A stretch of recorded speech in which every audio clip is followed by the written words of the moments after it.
Alright guys, we are heading to Wheeler Lake for the Toyota Series Championship. Yeah, we're in Tennessee right now, so we've got about 3 hours left to go. I did a little Q&A, question and answer box on my Instagram stories to answer some of your guys' questions. So I'm going to hand my phone over to David, who's recording us right now, and he's going to go through some of the questions that you guys have asked, and I'll go ahead and answer some of them for you guys. So. All right, question from Eli Perry, fishing. How did you get started? How did I get started? Well, started fishing in general. My dad would take me and my brother fishing, just like at the local park in our neighborhood, and then when we would go to the beach. So we'd fish for bluegill, and then I'd hook the bluegill on and catch bass every now and then. At the beach, we would just catch whatever bit. And then as I got a little bit older, I started looking at videos and watching Bassmaster and FLW and YouTube and stuff like that, learning about bass fishing. So that really got my interest, and I always wanted to catch bass when we went to the little lake by our house. So I started learning about baits, different lures and stuff. And then I would go pond fishing with some of my buddies like through middle school. And so that's what got me interested in bass fishing. And then I joined the Tampa Bay Junior Bass Club, which was just a local junior bass club back in Tampa. And so I fished some tournaments with them, and that's what got me started on the tournament fishing, and then kind of just worked my way up from there. So fished junior tournaments, fished high school, didn't necessarily do college, but I fished a lot of tournaments through college. I'd fish BFLs, ABAs, team tournaments, all in Florida. And then when I graduated college, I fished the Toyota Series and the Bassmaster Open. So at that time, you could qualify for the elites just through one division of the Opens, and then same thing for the pro circuit. You could fish a division of Toyotas and qualify. So I did one division of each of those to kind of see how well I would do. The Opens I didn't do as well in, but the Toyota Series I finished 6th in the points, which got me a qualification for the pro circuit. And at that point, I'd already been doing YouTube for maybe a year and a half, and had started building a following on there. So when I qualified for pro circuit, I was able to get enough money through sponsors to go ahead and fish the pro circuit in 2022, and then just been fishing since then. All right, jigging with Jimmy, favorite type of fishing? Flipping, punching, frogging, anything up shallow when there's heavy matted vegetation involved. What's your punching and flipping setup? From Neil Sandal 1108 or 108. Sorry. Punching, I have a prototype punching rod that I use right now that probably, I don't know if it'll ever go into production, probably not. So now I work with TRIKA, and they're always open to new rods, so talk to them and see what they come up with. But the rod I use right now is just a prototype that never went into production or anything. How do you like TRIKA so far? But TRIKA's been great. Their rods are sweet, really lightweight, super sensitive. They're by far the most sensitive rod I've used. You can feel like right when that fish takes it, you can feel it. So the rod's a prototype. It's like an 8-foot. The action on it, it's like a mix between a flipping rod and a cranking rod, which is kind of weird. But one of my buddies, Phil Dutra, I talked to him for a long time. He's from the California Delta. He lives on Gunnersville now, so he's another big puncher.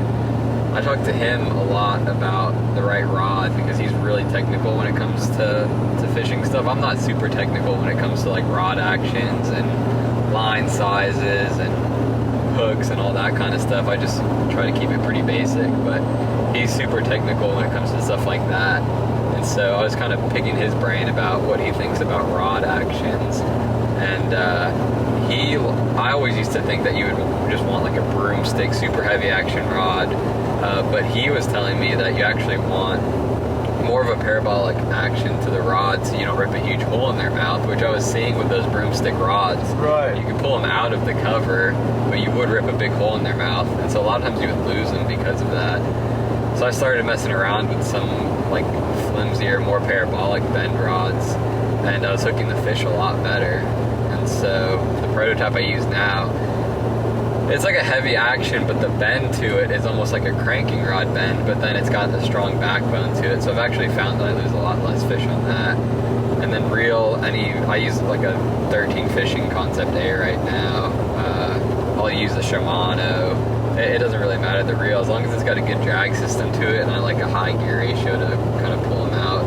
And then I always use 65-pound test braid. The hook that I like to use is a BKK heavy duty flipping hook, and I'll snell that.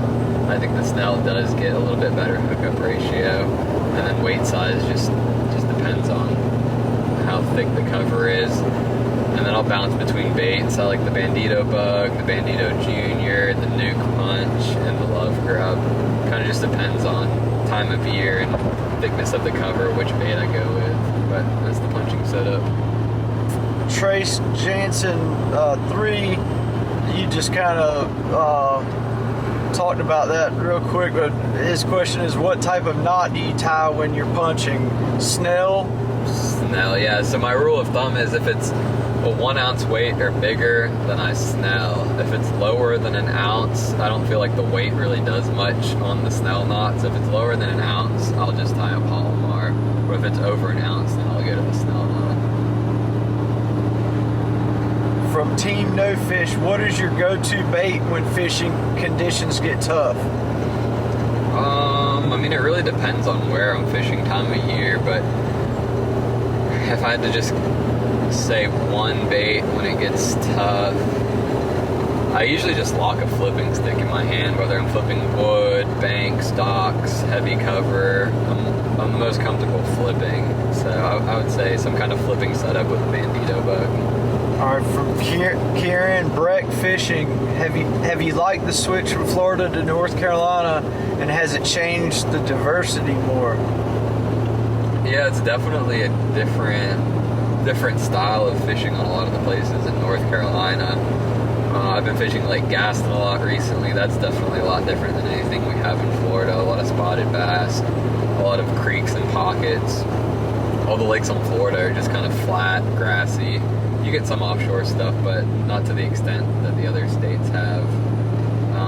Been fishing a lot of rivers with current, wood, stuff like that, but honestly I haven't gotten a chance to fish super extensively in the state since moving here, just because I travel so much for the tournament trails that I don't have just a ton of free time all the time to just go fish new places. But definitely a lot more diverse than Florida is, and just different fisheries that I can learn. I mean, I grew up fishing in Florida, so I've been to all the lakes a million times. I know how they fish from season to season, so it is good to get some experience in different states, different seasons, fishing different stuff. Right. One from Speech Nasty, another North Carolina question. Where does North Carolina fishing rank in the country since your move? From what I've experienced so far, the fishing's good, but I haven't been able to catch that many big fish. So if you're talking just big fish, it's been pretty difficult in my experience, although I hear around the spawn is really when the big fish come out to eat in North Carolina. But I would say average fishing. It's not the best fishing I've ever experienced, but at the same time it's not nearly the worst fishing I've ever experienced. It's pretty consistent, I would say. Pretty much everywhere I've gone I've been able to at least catch fish. From Noah Melancon 27, what's your favorite brand of frog? What's your favorite lake body of water to fish? The frog. For a popping frog, I like the Spro. And there's a handful of colors that I'll throw in that one. Depending on what color on those Spro frogs you get, I'm sure you guys know what I'm talking about, but a lot of them, the plastic varies on them depending what color you get. So some of them are like a lot softer when you squeeze them, and some of them are a lot harder plastic material. So I like red ear, I like diamondback. The diamondback is like that brown snake color. That one tends to be really soft, so I like that one a lot. Red ear in Florida is my go-to. And then I'll do the Navy Seal, which is the black and blue color. Spro though? Yeah, all of these are the Spro ones. Yes.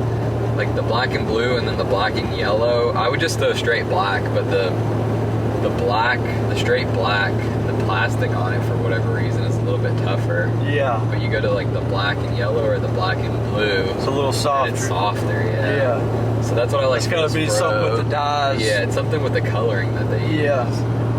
And then if I'm throwing a regular walking frog, I'll use either a Spro or I really like the BOAR pad crashers because those are really, really soft. Yeah. Sometimes if I'm throwing it over really heavy cover, I like the Spro because they're a little bit heavier. It leaves a better trail. And you can put some weights in the Spro and make a good trail through like heavy grass. But if it's anything to where I don't need the super heavy frog, I really like the BOAR just because the hookup ratio is really good on those. And then the second question was what? Favorite body of water? Yeah.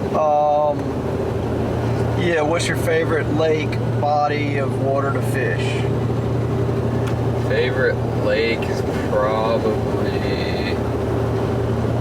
It's a tough one because I've been to so many places. Just, I would say overall favorite lake is Lake Kissimmee because I have so much experience there. I've fished so many tournaments there growing up. But as far as just places to go for fun, it's always fun going up north, like Lake Champlain, St. Lawrence River, just because you catch so many smallmouth and they're really fun to catch. But if you were just to say, drop me on a body of water that I can go win a tournament on, I would say Lake Kissimmee. Okay, that you might have already answered this question, but from Bryce Kelly Fishing, what's your favorite lake up north and in Florida? How do they fish differently? Yeah, that's basically Might what I have just touched said. on that. Yeah, so like Kissimmee, obviously Harris Chain, I tend to do well on, and it's a favorite. They definitely fish differently because down south is just mostly grass related and it's largemouth, and then once you go up north, it typically turns into smallmouth fishing, open water, roaming smallmouth, or on the St. Lawrence River they get on deep rock. So definitely different styles of fishing. Let's see, what's another lake up north that I like besides Champlain? Oh, Potomac. I guess that could be considered up north, but Potomac favors more of like a Florida fishing style, but then you throw in the Kermit. So I would say a mix of all of those lakes, or I always enjoy going to any of the lakes or rivers that I just mentioned. For Roy 89, GM brother, I want to get into bass fishing tournaments. Any advice? If you haven't fished tournaments at all, I would say fishing like BFLs as a co-angler, ABAs as a co-angler. If you have a boat, jumping into whatever your local bass club is, fishing those. Just start out small, see how you like it, see how you do.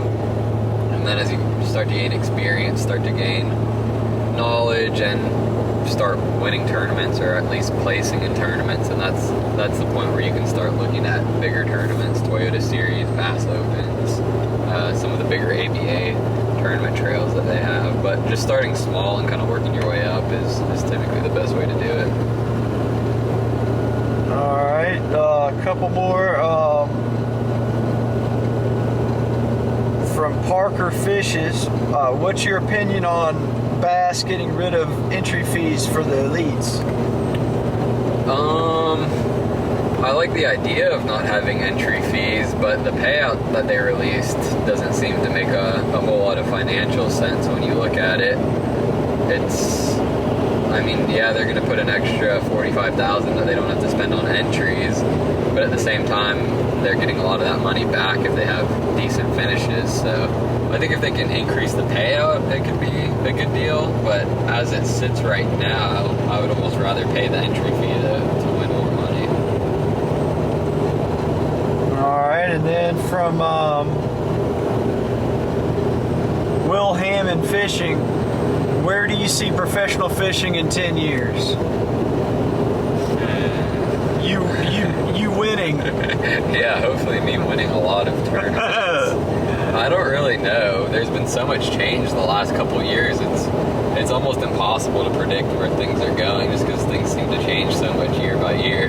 Hopefully it's in a good state, but we'll see what happens. I think I think there's already been a big shift towards like, social media. I think that'll probably continue to go up. So if the tournament organizations can figure out what they need to do to become more relevant, I think we'll be in a good spot. But if not, then I don't know what'll be the case in 10 years. Hopefully it's all good things, but as it looks right now, it could go either way. Building. Bathroom stop, baby. We're in Georgia now. There goes some squirrels. I think we're in Alabama now. Oh, Alabama now. Maybe back in Tennessee. I don't even know. I'm the camera guy. Oh, we're back in Tennessee. Back in Tennessee. We're crisscrossing the United States. We've been through all kinds of states. See how many states we can go through, and we only got to go through 3 states total. 3 states over. We're out. And you know why I see that, you know, there is some, what is the correct name? Ducks? Ducks? Ducks? Like the birds? No. Docks. Docks. How? Dock. Ducks. Oh, Boat like a boat lift? Boat docks. He's talking about like a dock for a boat. It's the same. It's duck or dog. Dock. Oh my God. For me, it sounds just like the same. Well, the dogs, the boat dogs. Boat docks. There is some with single poles, right? There is some, the key is to find the one that have the pole and then Like the cross underneath? exactly. I'm pretty sure that is because it's too shallow that those crosses around made more shade in the because that was the only different thing about that specific duck or deck or dog, duck, whatever. Donald, the dog Donald, okay? What is dock in Spanish? Duck, muelle. Muelle? Muelle. And duck is pato. So, oh my God. How do you say the, okay. The one that flies. Duck. And the one that okay, it's dog. Duck. Duck and duck. It's the same. It's the same. No. Well, you're not normal. Look, in Spanish, pato, muelle. There's duck, duck, duck, duck. It's the same. What's your PB down in Mexico? 14 pounds. 14. 14 even. What'd you catch it on? On a race crawl. Really? Yeah. Color? Hard candy. Really? Yep. Nice. 14 even. Yeah, 14 even. Yeah, that was a big bass of the second day, of the Sunday. And Saturday, a friend of mine, Chuy Morales Jr., caught 14, almost 14 and a half.